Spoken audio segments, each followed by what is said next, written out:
This diving place can be found in front of Finale Ligure and is dedicated to all scuba divers, especially to beginners. It's characterized by a stony monolith with a pyramidal form on a sandy seabed. The diving place takes its name from the variety and number of starfishes which can be found during the dive.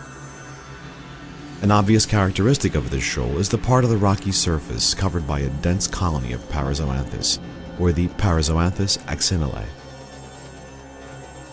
The dive starts on the top of the shoal in order to reach the maximum depth of 24 meters. This modest depth allows for a good increase in seaweed, sponges, and bryozoa, and it's not unusual to see various forms and colors of nudibranchi. Between the fissures in the rocks, we find sea organisms like conger eels, or the conger, and the octopus, or the Octopus vulgaris.